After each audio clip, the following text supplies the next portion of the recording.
العلم هو النور الهادي والمفتاح لكل الخير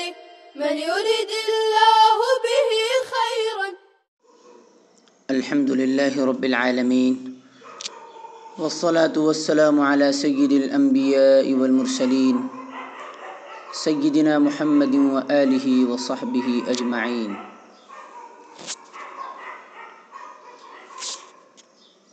طلبہ عزیز، آج ہم حدیث نمبر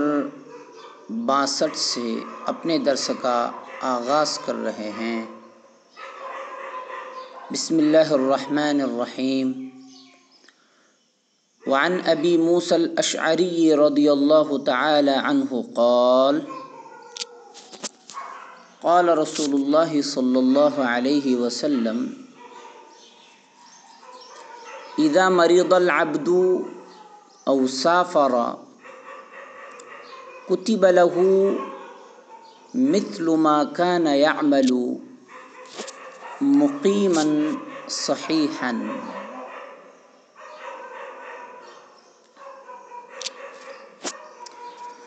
حضرت ابو موسیٰ اشعری رضی اللہ تعالی عنہ سے مروی ہے، کہتے ہیں رسول اللہ صلی اللہ علیہ وسلم نے فرمایا ہے، جب مسلمان بندہ بیمار ہو جاتا ہے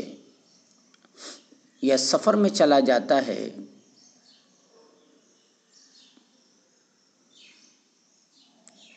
بین القوسین یعنی صحت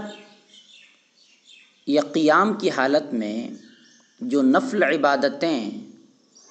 اور اذکار و اوراد کیا کرتا تھا وہ اب بیماری یا سفر کی وجہ سے نہیں ادا کر سکتا، تو یہ بین القوسین عبارت سے اس کا کوئی تعلق نہیں ہے، یہ ہم نے گویا مفہوم بیان کیا ہے. کتب لہ مثل ما کان یعمل مقیما صحیحا، تو اس کے لیے نامہ اعمال میں وہ تمام عبادات لکھ دی جاتی ہیں جو وہ صحت اور قیام کی حالت میں کیا کرتا تھا.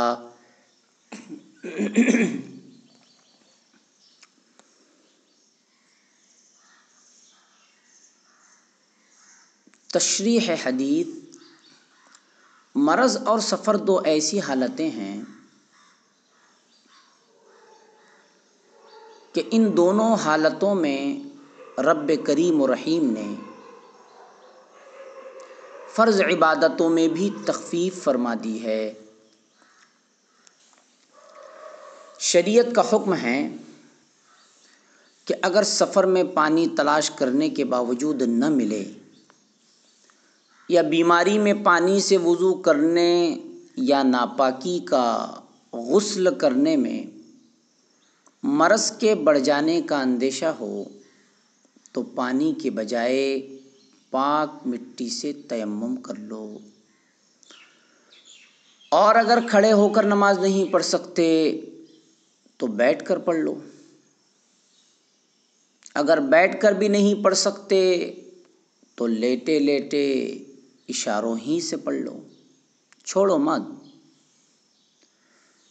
جس طرح بھی بن پڑے پڑھ لو.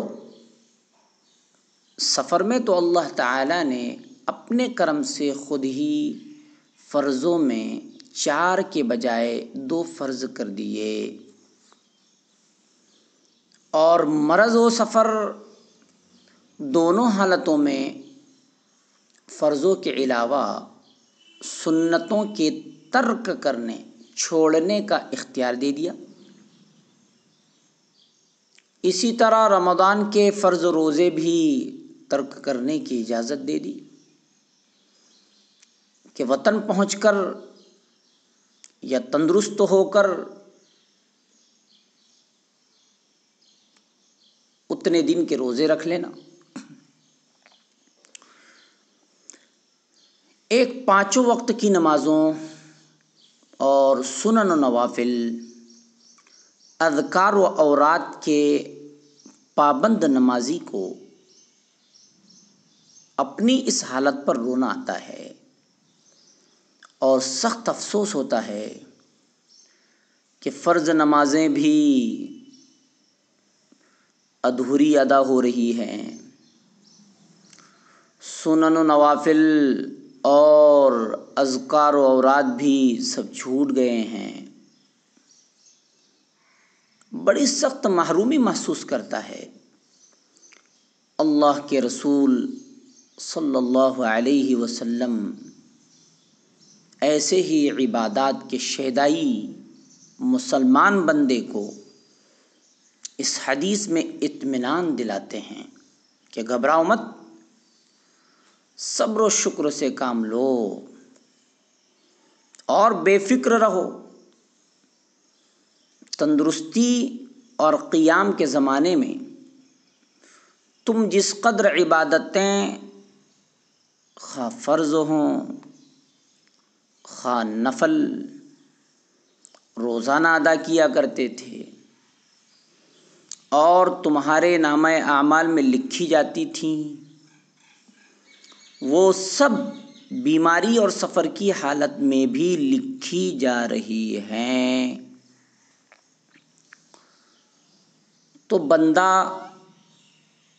رحمت دو عالم صلی اللہ علیہ وسلم کی زبان مبارک سے یہ خوشخبری سن کر بے حد خوش اور مطمئن ہو جاتا ہے کہ اللہ تعالیٰ نے اپنی شان کریمی سے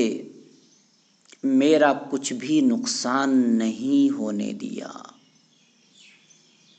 کچھ نہ کرنے کے باوجود سب کچھ لکھا گیا، اور اللہ تعالیٰ کا شکر ادا کرتا ہے اور تندرست ہونے یا قیام کے بعد اپنے وطن اپنے گھر لوٹنے کے بعد خوشی خوشی زیادہ سے زیادہ عبادتیں پورے اہتمام سے ادا کرتا ہے۔ اس یقین کے ساتھ کہ اگر پھر بیمار ہوا یا سفر کرنا پڑا تو بغیر کیے یہ سب عبادتیں نامہ اعمال میں لکھی جائیں گی۔ یہی ترغیب و تحریص نبی رحمت صلی اللہ علیہ وسلم کے اس خوشخبری سنانے کا مقصد ہے۔ اللہ تعالیٰ اپنے محبوب نبی رحمت صلی اللہ علیہ وسلم کی امت کو زیادہ سے زیادہ حسن عمل کی توفیق عطا فرمائیں، اور یہی مقصد ہے امام نووی رحمہ اللہ کے اس حدیث کو اس باب میں ذکر کرنے کا، ورنہ بظاہر تو اس حدیث میں کسی بھی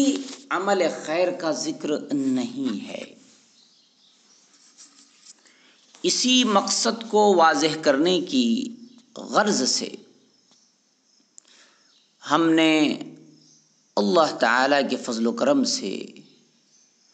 اتنی تفصیلی شرح کی ہے، ورنہ حدیث کے ترجمے کے لیے ایک سطر کافی تھی، مگر پڑھنے والے تشنہ رہتے کہ اس حدیث میں تو کسی بھی کار ثواب کا ذکر نہیں ہے۔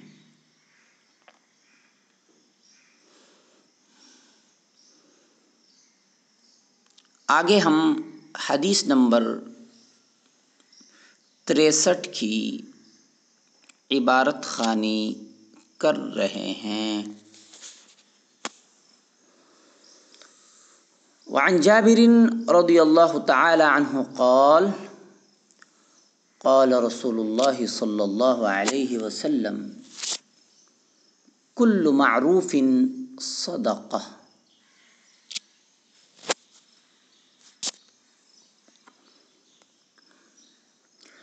حضرت جابر رضی اللہ تعالی عنہ سے روایت ہے، کہتے ہیں رسول اللہ صلی اللہ علیہ وسلم نے فرمایا ہر بھلا کام ثواب کا کام ہے، ہر بھلا کام ثواب کا کام ہے، لیکن ایک قید آپ یہاں بڑھا لیں گے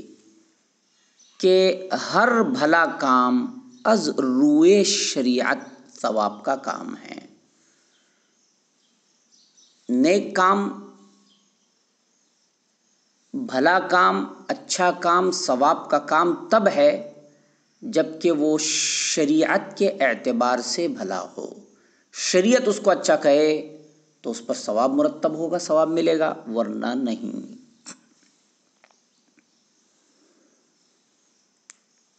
اس حدیث پاک کی تشریح میں ہم صرف اتنا اضافہ کرنا ضروری سمجھتے ہیں کہ نہ نیک کام کرنے والے کی ذاتی خواہش کا اعتبار ہے، نہ کسی دوسرے انسان کی خواہش کا۔ ترجمے کے درمیان ہم نے یہ بات بتائی، پھر ہم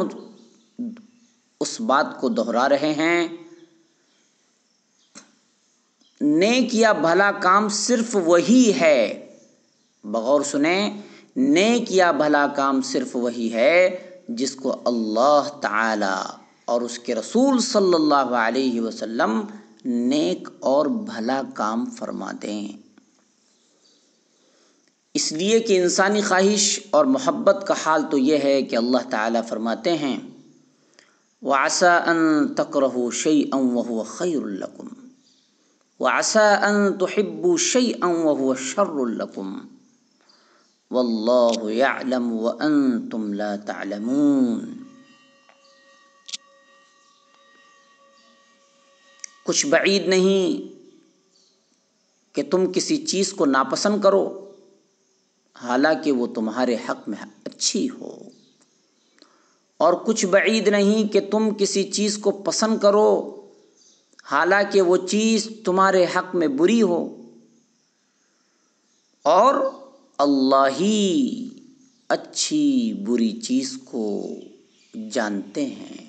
تم نہیں جانتے کہ کون سی چیز بری ہے اور کون سی اچھی ہے۔ اس کی وجہ یہ ہے کہ ہم یعنی تمام انسانوں کی پسند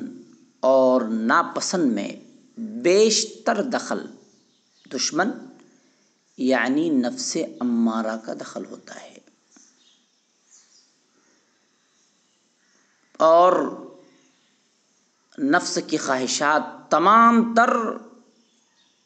ہمارے حق میں مضر ہی ہوتی ہے، جیسا کہ حدیث پاک میں ہے کہ جنت کو یا جنت مکروہات نفس کے خارزار سے گھری ہوئی اور جہنم خواہشات نفس کے سبزہ زاروں میں گھری ہوئی ہے۔ اگر خواہشات نفس پر عمل کرو گے سیدھے جہنم میں جاؤں گے، ہاں اگر نفس کی خواہشات کو ٹھکرا کر مکروہات نفس پر گرا گزرنے والی چیزیں، نفس کو ناپسند چیزیں، تو نفس کو جو چیزیں ناپسند ہیں ان پر عمل کرو گے تو بے شک جنت میں جاؤں گے۔ سبحان اللہ، کتنا واضح معیار جہنم اور جنت میں جانے کا بیان فرمایا ہے نبی رحمت صلی اللہ علیہ وسلم نے۔ کاش کہ امت آپ صلی اللہ علیہ وسلم کے فرمودات پر عمل کرے۔ صلی اللہ تعالی علی خیر خلقہ سیدنا محمد وآلہ وصحبہ اجمعین برحمتك يا أرحم الراحمين۔ السلام عليكم، لا تنسوا الإعجاب بالفيديو والاشتراك في القناة تشجيعا لنا لنستمر بنشر المزيد إن شاء الله.